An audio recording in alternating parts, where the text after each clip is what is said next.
C'est comment les mogos? Bienvenue sur Nietzsche parle foot. Attends, avant de te prends mon bon. Assieds-toi. C'est comment? Viens, on va débriefer le match de la Côte d'Ivoire contre la Sierra Leone. Un match qui finit sur un score de 3. Qu'est-ce que je raconte?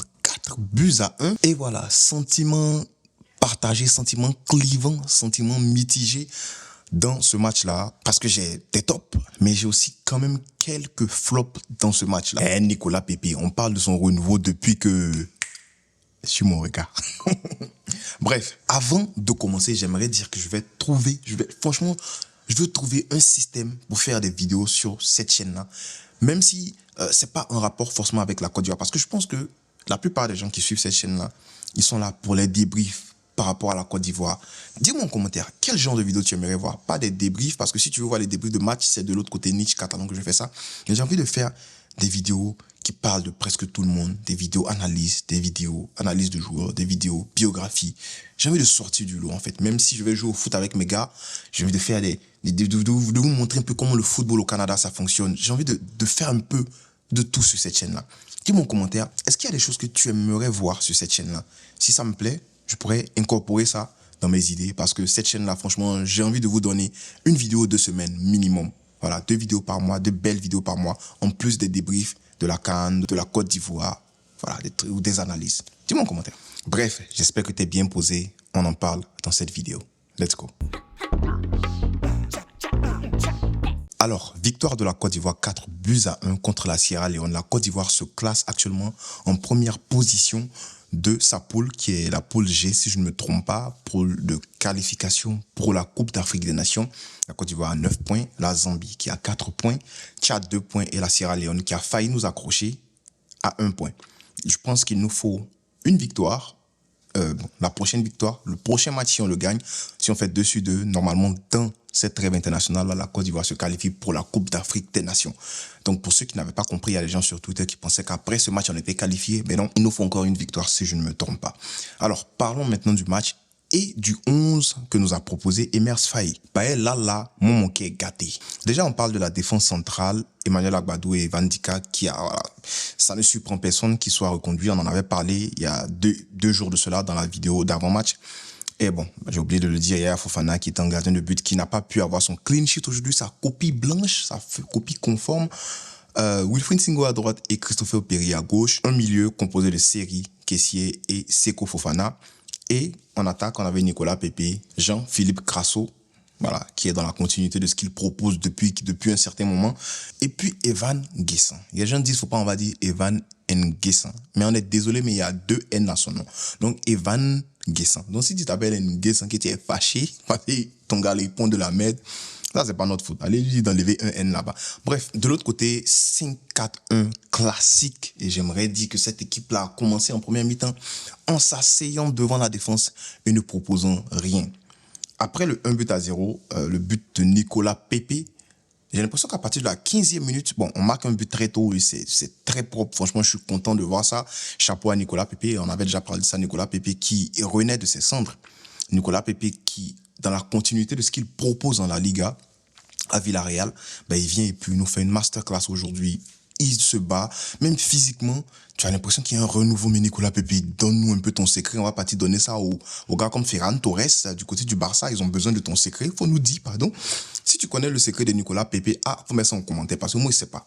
On dit actuellement, là, il y a un secret que Nicolas Pepe, lui seul, il connaît. Mais en commentaire, nous, on va voir. Bref, Nicolas Pepe qui marque son but, je ne sais pas, c'est Crasso qui est le passeur, si je ne me trompe pas, sur le but de Nicolas Pepe. Je pense que c'est Crasso. Et après ça, fort est de constater que la Côte d'Ivoire ne propose plus rien. La Côte d'Ivoire commence à dormir sur ses lauriers et qui commence à prendre de l'ascendant, c'est l'équipe de la Sierra Leone avec Alassane Koroma qui commence à prendre de l'ascendant. Même sur le côté gauche, Amadou Bakayoko qui décrochait beaucoup sur le côté gauche.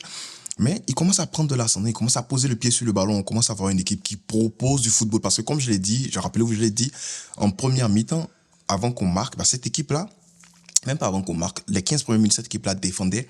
Et après, ils ont commencé à faire des sorties de balles fluides. Sortie de balle, une passe entre 2 gars. Et c'est ce que j'en avais parlé lors de la CAN.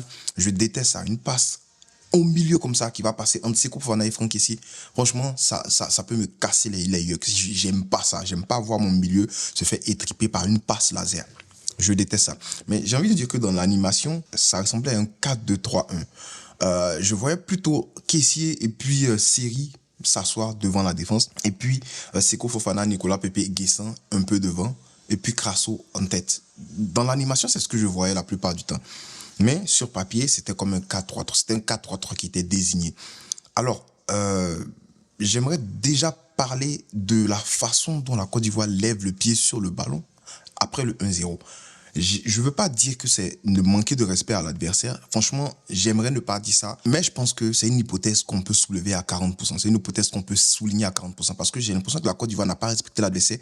Ouais, on commençait à jouer à la baballe, on commençait à s'amuser, on commençait à... Tu vois, c'est pas la première mi-temps, c'était pas la Côte d'Ivoire qu'on avait l'habitude de voir, qu'on a eu l'habitude de voir après la CAN, après le 4-0 contre la Guinée équatoriale. C'est pas cette Côte d'Ivoire-là qu'on a vu. Mais en deuxième mi-temps, on a vu un peu un glimpse, on a vu un peu une petite dérivée de cette Côte d'Ivoire d'après CAN. Cette Côte d'Ivoire d'après le 4-0 Guinée équatoriale. J'aimerais dire ça comme ça parce que c'est le 4-0 qui réveille la Côte d'Ivoire.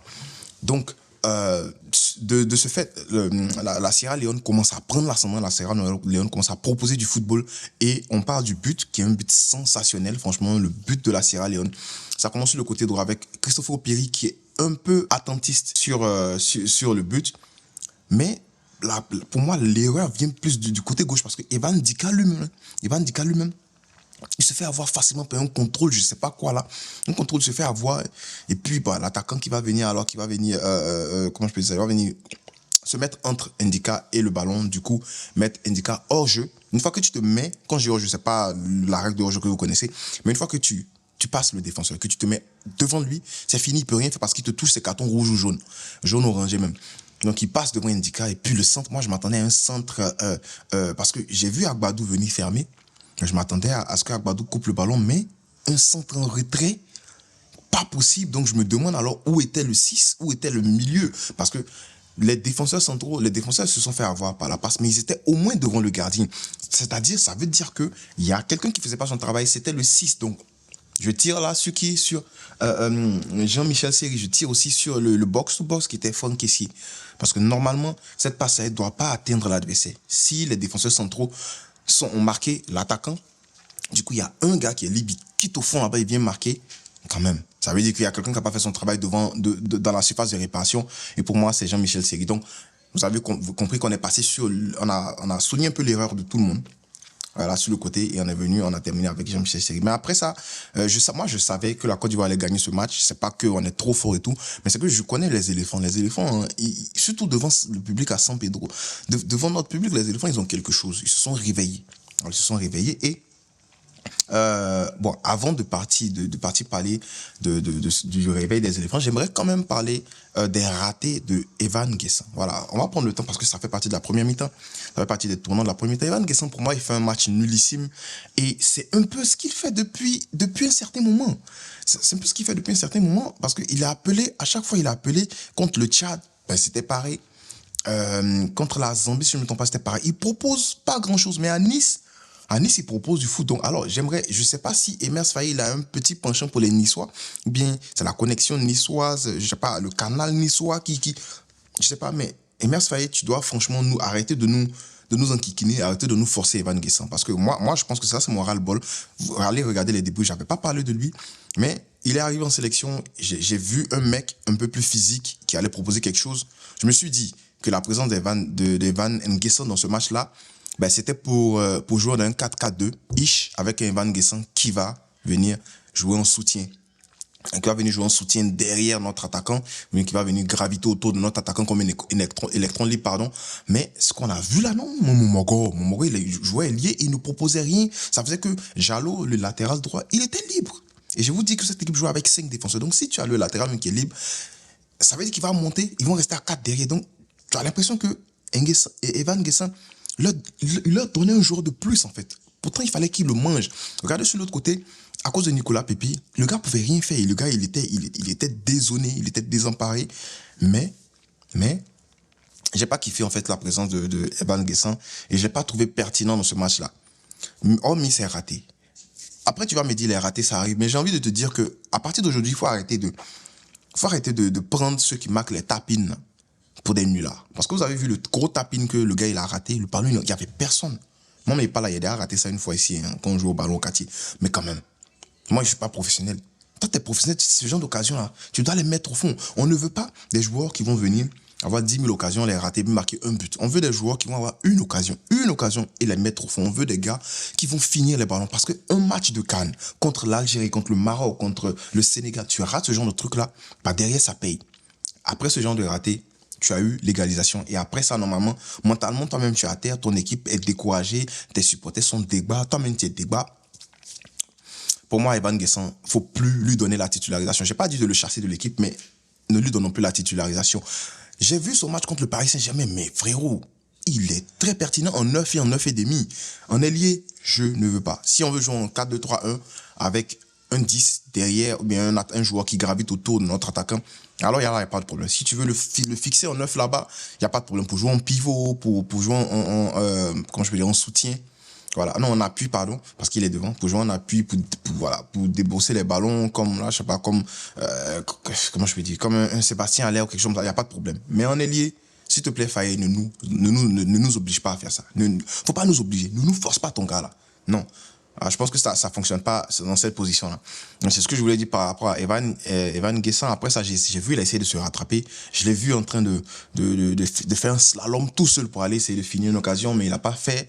Franchement, je pense qu'il a perdu sa chance. Il a eu 3-4 titularisations et franchement, c'était pas bon. Du coup, le prochain match, voilà. Surtout que derrière, en deuxième mi-temps, ben, tu as l'entrée de ces gamins là. Tu as l'entrée de ces jeunes éléphants qui ont faim. Ou Madia Kité qui vient. On va parler de son but tout à l'heure. Béni Traoré qui entre, qui offre un penalty, qui aurait même pu offrir un deuxième penalty, qui est très pertinent. Il est très virevoltant, centre de gravité bas. 5 minutes seulement de Jean-Evra Kwasi Crespo, et il a failli faire une passe D, un très beau centre. C'était sur qui? C'est celui qui l'a centré là. Mais il a centré, c'est sur Oumar Diakité. Très beau centre sur Oumar Diakité, si je ne me trompe pas. Il était pertinent. Très content de voir Ahmed Junior Traoré aussi qui rentre à la 77e minute. Et puis qui, voilà, il fait un petit slalom sur le côté gauche. Bon, j'aurais préféré qu'il la donne à droite parce qu'il y avait un surnombre offensif à droite. Il n'a pas fait, il a continué son slalom, il est parti changer de l'autre côté. Je pense que c'est là qu'il y a penalty. Mais pertinent. Guéla Doué, bon, voilà, qui rentre à la place de Série, qui bouche des trous. Voilà, j'ai pas grand chose à dire sur son match aujourd'hui, mais voilà. Donc, quand tu as ce genre de gars-là qui peuvent en sortir de bon, proposer quelque chose de très bon, et que tu as un mec comme Evan Guessant qui fait rien, j'ai envie de dire que le prochain match, il se doit pas d'être titulaire. On donne la chance à un gars comme Béni Traoré pour venir jouer cette position-là. Moi, je suis d'accord. On donne la chance à un junior pour venir jouer cette position-là, mettre Traoré. Moi, je suis d'accord, mais pas de Evan. Alors, un peu partout, on revient en deuxième mi-temps et qu'est-ce qui se passe? Je crois que c'est... Non, c'est le but de... Le pénalty manqué de Kessié. Alors, on en parle. Kessié a l'habitude de rater les pénaltys contre Sierra Leone. Bon, pas l'habitude, c'est un peu trop dit. Il a raté son pénalty le 16 janvier 2022. La CAN 2023. CAN 2022. Qu'est-ce que je raconte? Je suis perturbé, mais je sais que c'est la CAN au Cameroun, c'était en janvier, il rate son penalty contre la Sierra Leone. Et aujourd'hui, il prend le ballon et il rate encore son penalty contre la Sierra Leone. Mais j'ai envie de dire que Kessié, toi aussi, tu n'es pas dit chercher loin. Embloumer le gardien, comme on le dit. Mais bon, Kessié rate son penalty, mais avant même de revenir et puis de dire, ouais, que Kessié, non, c'était en premier mi-temps, que Kessié a raté penalty. Moi, j'ai dit ici, avant même qu'il remarque son penalty, j'ai dit, Kessié, moi, m'en fous. Kessié, tu peux rater tous les penaltys que tu veux. Kessié, tu peux faire des faux matchs. Bon, pas dans la CAN, pas en Coupe du Monde, mais ici, tu peux faire des faux matchs.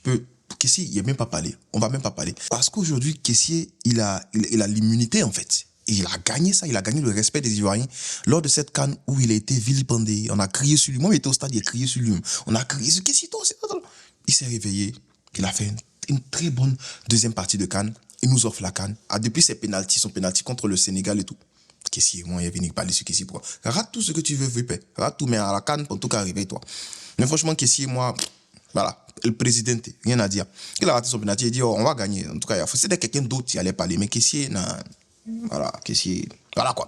Et après, qui vient donner le 2-1? Je pense que c'est lui, c'est lui qui donne le 2-1 sur tête. Ouais, c'est lui qui donne le 2-1 sur centre de qui? Centre de Seko Fofana, pied gauche. Voilà, Fofana, comme bien précis, sur la tête de Kessié. Je pense qu'il y avait Nicolas Pepe de l'autre côté qui demandait que Kessié laisse le ballon. Mais non, Kessié finit le ballon. Très beau timing. Il saute, il reste en l'air. Voilà, deuxième poteau, le gardien, il est battu. Un très bon gardien, j'aimerais dire, mais il est battu parce que le ballon le lobe. L'ouverture est faite par quand même Evan Guessant, faut le dire. C'est-à-dire que la passe avant la passe D, c'est lui qui met en profondeur pour Seko Fofana, qui lève la tête, puis à pied gauche, sur le but de Kessié. Nos deux milieux qui avaient des problèmes pour se retrouver dans ce match-là, des problèmes de placement dans ce match-là, qui, voilà, c'était compliqué entre les deux. J'aimerais dire offensivement, se retrouvent, et puis voilà, ils marquent le but. Kessié qui marque le but, et en même temps, ça déverrouille les buts pour la Côte d'Ivoire, parce que après, la Côte d'Ivoire commence à devenir pertinente. La Côte d'Ivoire commence à percer, à fatiguer l'adversaire. Et une fois que la Côte d'Ivoire commence à faire ça, tu ne peux que faire des erreurs. Et après, il y a le penalty qui vient. Kessié, il marque son penalty. Après, il y a un autre penalty qui vient. Et là, c'est Oumar Diakité qui prend le ballon. Il dit non, moi, il veut marquer. Il prend son ballon, il marque. Kessié parle avec Béni parce que c'est Béni qui gagne le penalty, je ne me trompe pas. Kessié parle avec Béni en tant que capitaine. Et j'aime ça, le respect, les jeunes qui respectent la hiérarchie. Ils écoutent Kessié. Il a laissé le ballon à Oumar Diakité qui marque son but. 4-1 pour la Côte d'Ivoire. Oumar Diakité, il a eu une opportunité où il pouvait faire un centre plus rapide pour Nicolas Pepe qui était en train de partir en profondeur. Voilà, il baisse la tête pour jouer. C'est après, il le voit un peu plus tard, il fait dans l'extérieur, mais là, ils sont déjà proches du gardien. Et au lieu de faire il a essayé de faire un extérieur, il a essayé de donner une courbure au ballon, mais le problème c'est que voilà, il n'a pas bien fait son extérieur et c'était comme une passe en profondeur, mais ils étaient déjà dans le nez du gardien, du coup. C'était compliqué, mais je pense que voilà, c'est un peu dans ce qu'on dit tout le temps sur Oumar Diakité. Il y a la volonté, il y a le physique, mais le problème, c'est l'affaire de Wourouya, là. C'est tout dans son crâne, c'est tout dans son kunglou. Voilà, sinon, belle entrée de Diakité, belle entrée de tous les remplaçants, j'aimerais dire, sauf quand même Guelladoué, que j'ai trouvé, j'ai pas grand chose à dire sur lui, donc je peux pas dire belle entrée, je vais dire entrée normale. Et voilà, pour moi, le gros point noir dans ce match-là, c'est notre axe.